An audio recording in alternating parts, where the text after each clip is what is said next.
Nous, on a mis un dispositif depuis le 15 mars, donc 24 heures avant le confinement, un dispositif de tri qui est effectif de 8h à 20h tous les jours, qui permet de séparer les urgences relatives, je dirais classiques, des urgences relatives Covid, ce qui nous permet en fait de bien séparer les flux et d'éviter les contaminations d'une personne à une autre.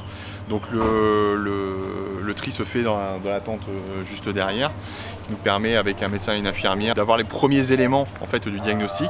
Et si effectivement le patient est fiché en, je dirais, Covid, il est placé dans la filière spécifique, qui est une filière voilà, très protégée et en tout cas nettoyée en permanence pour permettre la non-contamination des patients suivants.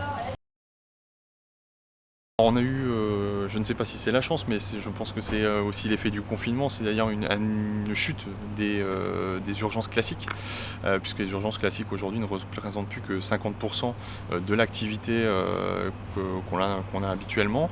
Donc les urgences classiques nous prennent un petit peu moins de temps, mais effectivement le tri qu'on a mis en place dès l'arrivée nous permet de bien identifier les patients, et ce qui nous permet de continuer à traiter ces urgences classiques-là sans les contaminer, ce qui était quand même vraiment l'exercice et le but initial de ce tri.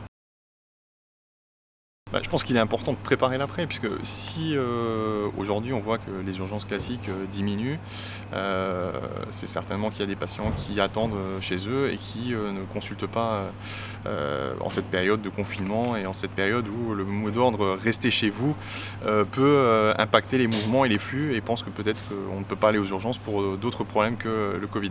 Donc effectivement on est obligé de gérer l'après. On sait qu'on aura certainement un flux assez important de patients qui vont surgir à la levée du confinement.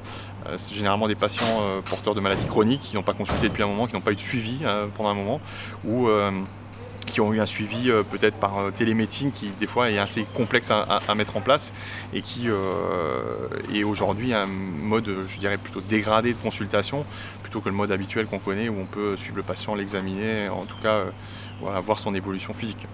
Donc on sait qu'il va y avoir un rebond à la sortie de cette épidémie. Nous, d'emblée, on s'est mis dans cet état de guerre sanitaire. Aujourd'hui, mettre une tente devant une structure, mettre une deuxième tente qui peut être une montée en puissance de l'activité, c'est déjà un état de guerre. C'est aujourd'hui des techniques qui sont dérivées de la médecine de catastrophe, donc de la médecine de guerre. Et aujourd'hui, notre façon de soigner est beaucoup basé sur le triage initial. Donc effectivement on s'est mis tout de suite en ordre de guerre, et je pense que face à une vague qui est difficilement contrôlable et surtout impalpable, je dirais, voilà, invisible, contre l'ennemi invisible, voilà, comme il est souvent dit, je pense qu'aujourd'hui c'était nécessaire de se structurer de manière exceptionnelle. Donc on a complètement revu le service, à la fois le service à Nancy, à la fois le service à Épinal, puisque nous avons une deuxième structure sur Épinal. Les deux services ont été entièrement revus en 48 heures, avec des process d'admission, des process de sécurisation, de gestion des déchets, qui sont complètement différents de ce que nous vivons habituellement. Ça a nécessité 48 heures de brainstorming permanent, sans dormir, avec toutes les équipes, et pour arriver à effectivement sécuriser le circuit patient. C'était nécessaire. Alors aujourd'hui on a sur la structure, on a entre 40 et 50 consultations en 12 heures. Qui sont des consultations tout venant, à la fois de l'urgence classique mais à la fois également de l'urgence Covid. On voit que depuis quelques jours l'urgence Covid, qui était aux alentours de 50% de nos taux, monte et commence à monter, avec peut-être aujourd'hui 75% d'urgence Covid par rapport sur l'ensemble des urgences.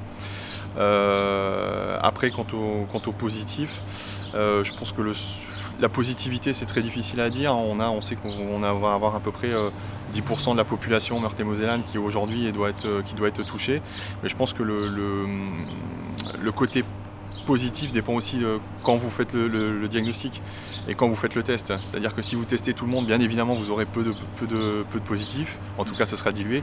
Si vous faites un test aujourd'hui qui est fiable sur les données cliniques que vous avez, à la fois l'état clinique et les facteurs de risque des patients, mais évidemment nous, les patients qu'on dose sont bien souvent positifs, puisqu'on trie déjà des patients avant le test.